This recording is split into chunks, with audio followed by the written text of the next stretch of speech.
Students Build for the Future, a program that aims to help fill the gap in trades. Boosting critical care in the province, how residents can keep stars in the sky. And what's putting the brakes on EV sales in Saskatchewan. This is CTV News with Chantel Saunders. Good evening. A unique Saskatoon high school program is helping to build the future while aiming to tackle a labor shortage. Keenan Sorokon on a different kind of hands-on experience.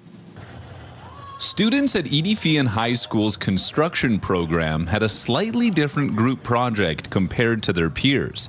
They built a house. Every year we start with nothing in the compound here. We build a full house from start to finish. This 1,400 square foot home took shape over the course of the school year, with very few jobs hired out to professionals. Making its way to Candle Lake, where a buyer plans to use it as a cabin, students here spent their days framing, roofing, mudding and taping, and everything in between. I'm very sad that it's over. It was a great opportunity. I've learned so many great things, made so many friends, had a great teacher. It was amazing. For Dave Schrader, the program goes far beyond teaching valuable skills and teamwork to his students. It's about the opportunity ahead. We just went through a few generations where they said, if you don't go to university, you might not add up to much in life.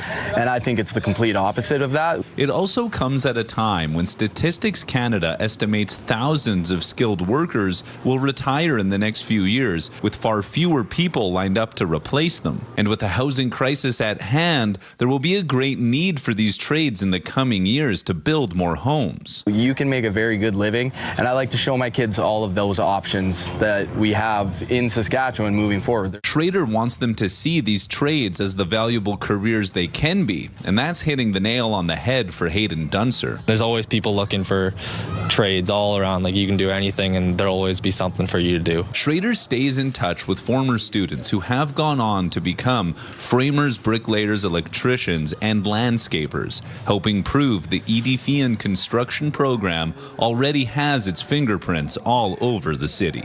Keenan Sorokon, CTV News, Saskatoon.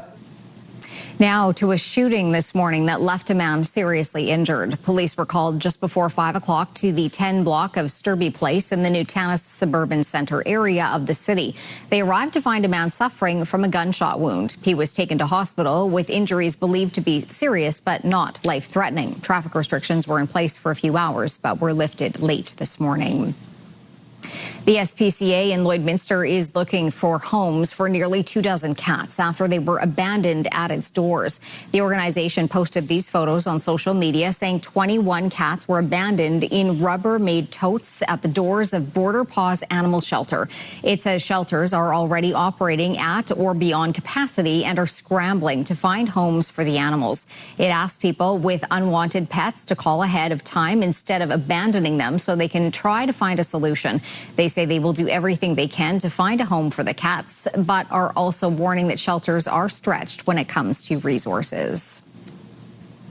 Stars is launching its annual lottery with 2 fully furnished homes among the top prizes up for grabs in Saskatchewan. CTV's Stacey Hine now with a look at the Saskatoon home and how the fundraiser is supporting Stars.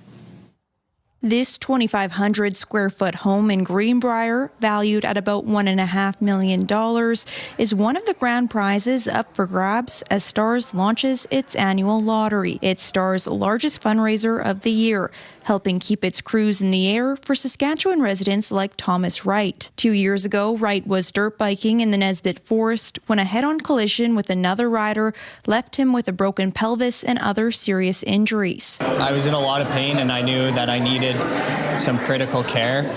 So my main goal was just trying to stay calm. With trees and uneven ground making access difficult, Wright says he's thankful Stars was there when he needed help. We were extremely lucky that Stars was able to land so close. After seeing the impact of stars up close, Wright is encouraging others to support the organization. They're there for everyone on their worst day of their life, which I experienced firsthand, and I am greatly thankful for that. STARS says it provided critical care to 859 patients in Saskatchewan last year, and it says this lottery accounts for about 1/3 of its revenue. The theme this year is we all win because, even if you don't win a house or a car, just purchasing a lottery ticket supports our mission and keeps us in the air 24/7 from our 2 bases in Saskatchewan. A second grand prize home is also up for grabs in the Regina area. Other prizes include vehicles, travel packages, cash, and the Lucky Stars 50/50 jackpot. Tickets start at $65. The deadline to purchase is August 21st,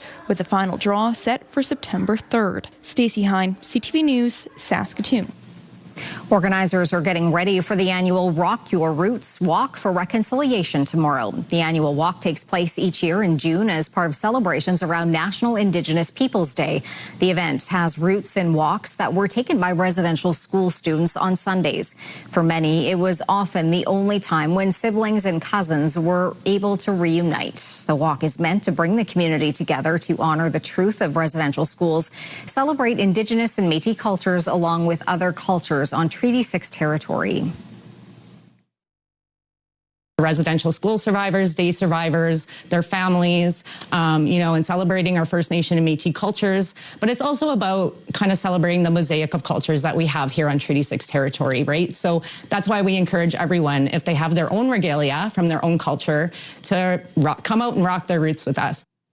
The Rock Your Roots Walk begins at 10:30 tomorrow morning at Victoria Park. Last year's walk saw 7,000 people come out. Electric vehicle sales exploded earlier this year, jumping nearly 75% nationally, in part thanks to the reintroduction of federal purchase incentives and spikes in gas prices. But not every province is seeing the same boom. New numbers from Saskatchewan show a modest uptick, while drivers here are still hesitant. CTV's Alison Bamford explains. At this Saskatoon car dealership, there's accelerating interest in both electric vehicles and plug-in hybrids. People want to find some ways that might not change their life a whole lot, but save a good amount of money.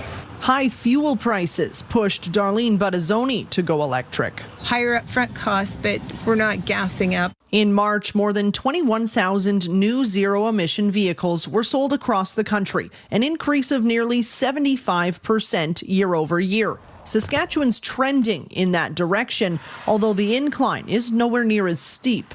Recent numbers from the Saskatchewan Automobile Dealers Association show EV registrations jumped 11% in the first 3 months of this year compared to the same time last year. As technology progresses, I think you'll see a better adoption and acceptance. Industry leaders say federal incentives, a greater EV selection, and growing familiarity are driving the numbers. It's about being able to produce the right vehicle for the right market. In a large, vastly rural market, Saskatchewan has seen a slower transition away from gas models. Major charging corridors exist, but so do dead zones and consumer anxiety that their vehicles' range just won't go far enough. There is a learning curve because EVs are a lot more efficient in the city over highway driving. And Buttazzoni says it can require more planning to know when and where to charge up. It'll cost me less than $30 and I'll be able to get myself back to Regina. As more EVs hit the highways, drivers hope investment in charging infrastructure will follow. Alison Bamford, CTV News, Saskatoon. Mining giant BHP is warning of cost overruns at its Jansen potash mine southeast of Saskatoon. The company says investment into the second stage of its greenfield mine development has risen by $2.3 billion to $6.9 billion. The initial stage of the mine is expected to start production by mid-2027 and produce roughly 4.2 million tons of potash per year. Stage 2 was delayed from 2029 to 2031, but is estimated to increase production at the mine to about 8.5 million tons each year. BHP says higher costs and additional labor hours are behind the increased $2 billion costs. Rain prevented seeding from being completed across the province this week, with 97% of crops in the ground. Durham spring wheat, barley, canola, and lentils are all between 96 and 99% seeded. Topsoil moisture is not an issue in most areas. 74% of cropland, hayland, and pasture topsoil moisture is considered adequate. Early on, a majority of crops are looking to be in fair or good condition. As far as crop damage, flooding, gophers, and wind were the main culprits. 14 short-line rail companies across the province are getting a share of $1 million in provincial funding for upgrades. The province says short lines play a critical role in the export economy by moving grain, potash, and energy products around without causing wear and tear on Saskatchewan highways. They're often looked at for the first and last mile of shipping goods all over the country through partnerships with larger national rail lines. Shorter line rail operators run more than 2,100 kilometers of track throughout the province. Still to come, a guide to cookies with roots in Saskatchewan. And Jeff takes a check on your entertainment options.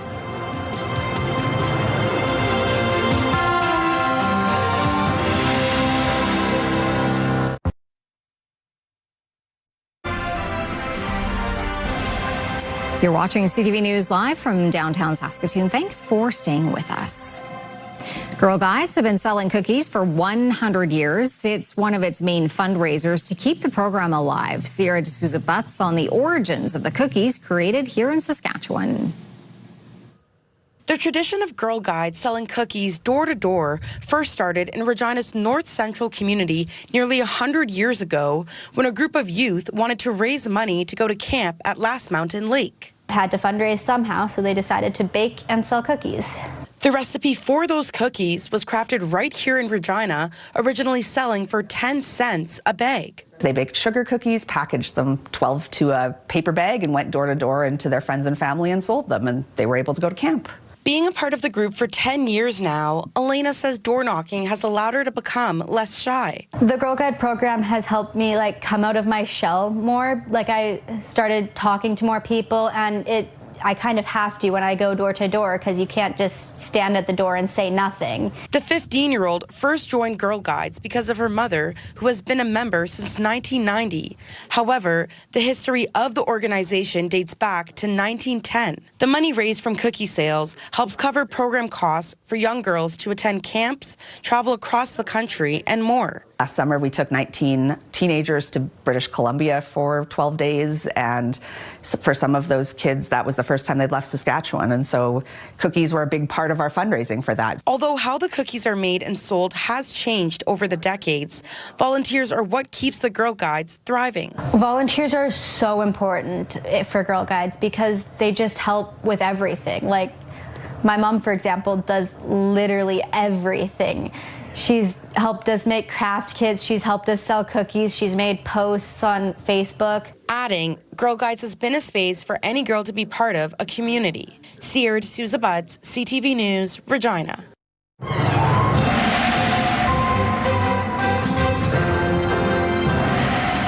All right, time to take a look through the live lens of Skycam, and as you can see, cloudy skies. We've had a little bit of rain shower slip through. It was more like drizzle slid through Saskatoon in the last hour or so, last half hour, but it really didn't add up to much. But still, potential is still there for some showers. Let's take a look at our satellite and radar shot, and I'll tell you why. You still see that active weather cycling around, sliding through Alberta into Saskatchewan and parts of Manitoba and the Plain States. It's pretty much the pattern we've been dealing with for the last few days, and it's still intact, but things are calming down. 14 in Saskatoon, 15 in Prince Albert, 13 in the Battlefords right now, and as you can see, not particularly windy, a little breezier in the Battlefords.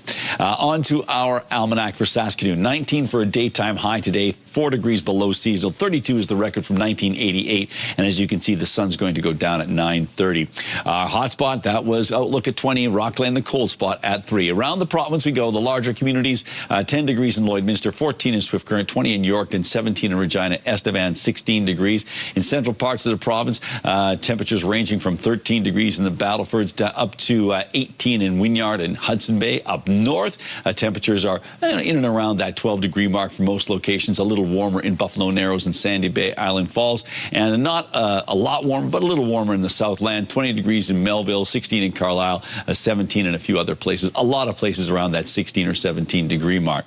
Now, the Futurecast indicating, yes, that pattern slowly starts to break down. We still see some pop-up showers in the afternoon, but not as many and not as intense. Okay, around the province we go for tomorrow. Temperatures in the mid to high teens for northern Saskatchewan on Friday. A little warmer in the west central part of the province, getting into the low 20s for Kindersley and Rosetown. Staying in the low 20s for the southwest, but you can see a lot more in the way of sunshine for Maple Creek, Leader, and Swift Current as opposed to Outlook. But still warm, not seasonal yet, but still warmer than we've had lately. Temperatures in and around that 19-degree mark for the southeast under mainly cloudy skies. And then we've got ourselves cloudy conditions or mainly cloudy skies with mid to high teen temperatures for east central Saskatchewan. On to the battle for a slight chance of showers, I should say, with a risk of a thunderstorm tonight, 6 degrees. 20 degrees for mainly cloudy skies, and then warming up to 21 on Saturday, but cooling off with a really expecting a bit of a soaker on Father's Day, but then slowly warming up to above seasonal values 1 week from today. Chance of some showers and a risk of a thunderstorm tonight for Prince Albert, 8 degrees, 19 tomorrow with an even chance of showers. Then warming up to 22 on Saturday, backing off a bit on Sunday, a cool start to the work week with a chance of showers and 17 degrees, but getting up to 26 by Thursday.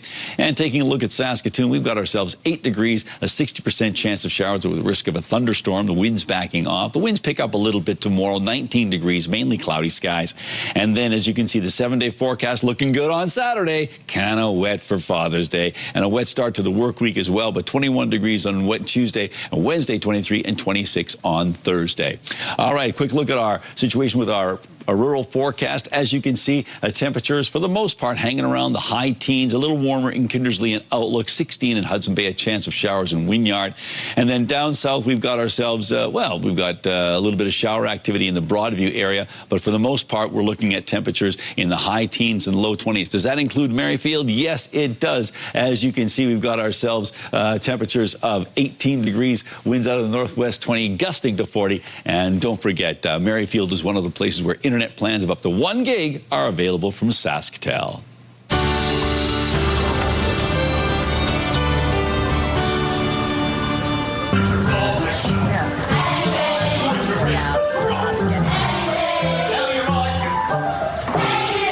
Seen here in rehearsals, Saskatoon summer players present the classic Broadway musical, Oliver. It opens Friday and runs until June 28th at the Ramey Arts Centre.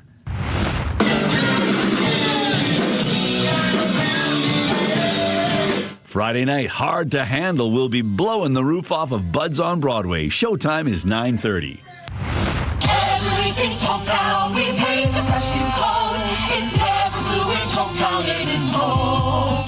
Some Theaters, The Color of the Town, continues its tour of Saskatoon City Parks. For times and locations for this free, family-friendly show, please visit the website.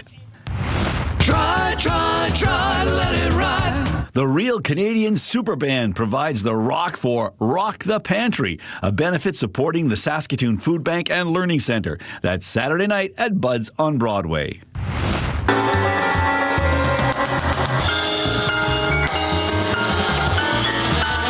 The Juno-winning Francois Bourassa Quartet is marking its 30th anniversary with a national tour, and that tour lands at the Basement on Tuesday, June 23rd. Still to come, an annual tradition packs downtown. A look at 50 years of serving up pancake breakfasts.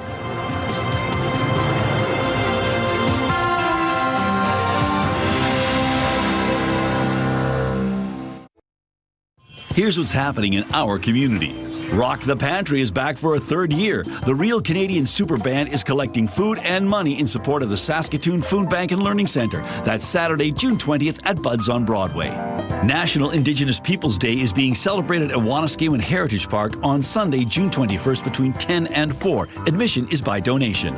You can submit your community event by visiting our website and clicking on Community Calendar or scan the QR code on your screen. Stay with us. We've got another full night of great shows for you right here tonight on CTV. Well, the flapjacks were flying in downtown Saskatoon this morning. 2, please. 2, okay. Thank you. The city's 50th annual Pancake Breakfast, serving up pancakes, sausages, and a morning beverage at Civic Square. People also had a chance to buy an extra ticket as part of an act of kindness for someone in need of a meal. Proceeds going to the United Way of Saskatoon and area, and the city is still calculating how many meals they served and how much was raised. So we're hoping to hear those totals in the coming days. But the sun was out. The sun was out. It was a beautiful day for, pancakes and getting out and getting some fresh air and some hearty food to get you through the day, to fuel up for the day. And yes, it was a nice day, and I think there was I don't know how, I'm not good at guessing numbers, but I think it was an exceptional crowd. Yeah, a lot of people taking shifts, I'm sure. Absolutely, taking shifts. Too bad. All right, time for Pick of the Day. Pick of the Day. We've got a triple hit as always. We're going to start off with this one. This is a throwback to our rainbow. I knew there'd be more rainbows. I love rainbows. This comes to us from Kirk, and this is on 8th Street, and he said, yes, I thought this would fit with your rainbow theme. And so, yes, we continued it from last week into this one because I wanted to show that one. I like that picture. The next one comes to us from Lorraine, and we can tell you this is, I believe this is from the Tisdale area, and she just simply says, the land of living skies. Sure is. So thank you, Lorraine. And finally, we have one from Sherry. Sherry took out, that's a close-up of a bug on a putter. She was taking her putter out to use it out at Dakota Dunes, and she found out this was a blister bug and not a nice one. Oh, so, it's pretty. But it's pretty, but it's also pretty big, it seems like. But that is a beautiful close-up of that insect. That is pretty cool.